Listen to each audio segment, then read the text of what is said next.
Louder and clearer. The question was, is it correct that we have demanded 2 billion in the rent? The answer is no. We haven't quoted any figure. What we have asked is this. We want a study. What is it that is necessary in order that we can perform our job?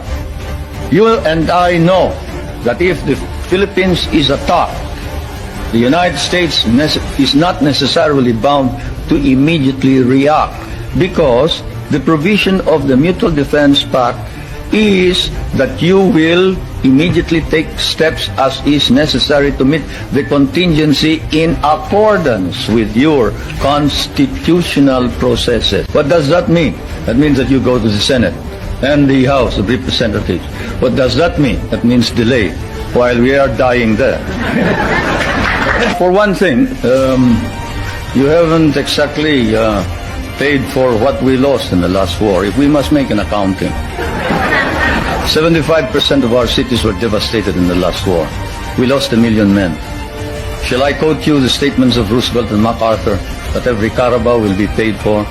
Shall I tell you that the veterans who were inducted into the USAF, the United States Armed Forces of the Philippines, of the Far East, your armed forces, were paid only 1/2 the salary of your soldiers? Shall I tell you that we almost turned communists because you refused to recognize us? Shall I tell you that I had a difficult time stopping my guerrillas, 25,000 of them from joining the communists, because precisely you sort of forgot that we had done the fighting for you, you know, and we were parts of your armed forces.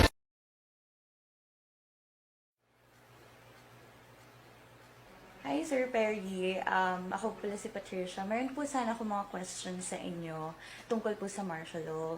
Bakit po kayo sumali ng NPA before? Alam mo, ganito yung Patricia. Kami mga estudyante noon, ng dekada 70, okay, sinasabi, na unang-una, naniniwala kami, mga bata, okay, na dapat, okay, maayos ang buhay dito sa Pilipinas. Ang aktivista is, ibig sabihin, moderato kami, gusto na nagmamarcha kami, naniniwala kami na dapat si Marcos ay baguhin niya yung sistema. Okay? Na dapat ang Pilipinas ay para sa mga Pilipino, hindi para sa mga Amerikano. Hanggang sa dumating ang panahon na the writ of habeas corpus ay sinuspinde, 1970, hanggang nung 72 nga, ay nag-declare ng martial law. At kaya nga naman ako ay namundok kasi ang tingin ko sa pamamagitan lang ng himagsikan, mapapabagsak ang mapang-api na estado. Yung perspective po kasi namin, nung pinag-aralan namin yung history, medyo negative po kasi yung dating. So, una sa lahat, wala pa po ako noon ng martial law. So, para po sa inyo, ano po ba yung martial law? Alam mo, Patricia, sinasabi nga, winners rewrite history. When we say winners, pag panalo sa EDSA, sila, siyempre, yung nanalo sa EDSA, silang gagawa ng kasaysayan. Siyempre, sa aming panig, sinasabi namin, hindi kami sangayon dahil habang may martial law, kayan kaming basta't lusubin or whatever. Okay. Pero we taunted them.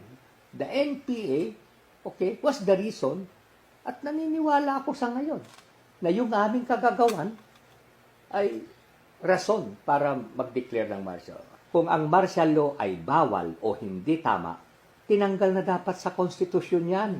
Yung lumang konstitusyon, nandun yung martial law. Konstitusyon ni Cory, nandyan pa rin sa konstitusyon ni Cory, 1987, ang tungkol sa martial law. Sinasabi nila si the Apo, Hitler, Verdugo. Kung Verdugo ba si Apo, lahat dapat ng NPA, lahat dapat ng mga nag-rally-rally, na sumisigaw ng revolusyon, dapat pinagpapapatay na ni Marcos kung siya ang Verdugo. Okay po. Alam mo kung sino humuli sa akin at torture sa akin? Sino po? Metrocom PC. Sino bang boss nan? Si FBR. Gusto ko ngang linawin kung anong ibig sabihin ng biktima ng martial law. Alam mo, ulitin ko, hindi dahil sa kayabangan. Graduate ako ng Philippine Science, nasa UP ako, NSTB scholar ako, nag-aktivista ako. Mulat ako. Kaya lang mali ang basa namin. Nakala namin pag namundok kami, kakampi sa amin ang mga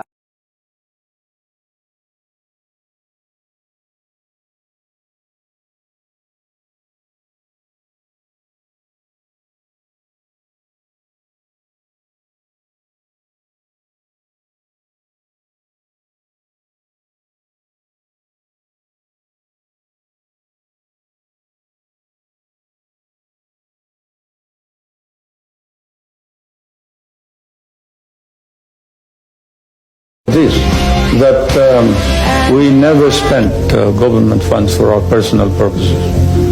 If we did, we replaced them immediately. I may have committed many sins in my life, but stealing money from the people and from the government is not one of them. Maliwanag po ang record ko na wala na po tayong ginawa kundi maghanap ng solusyon para sa problemang hinaharap ng taong bayan.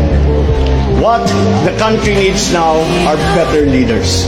Leaders that seek to unite, not to divide. Leaders that look to the future, not to the past. Kaya bilang isang presidente, yan ang lideratong dadalhin ko.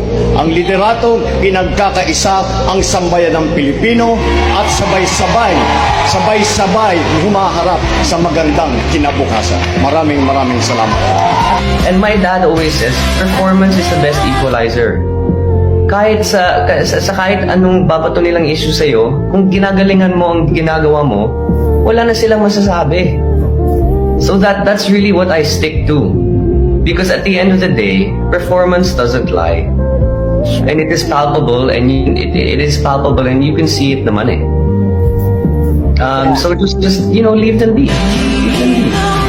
Respect that they have the right to their freedom of speech, but perform so that what you are doing is valid in the eyes of the people.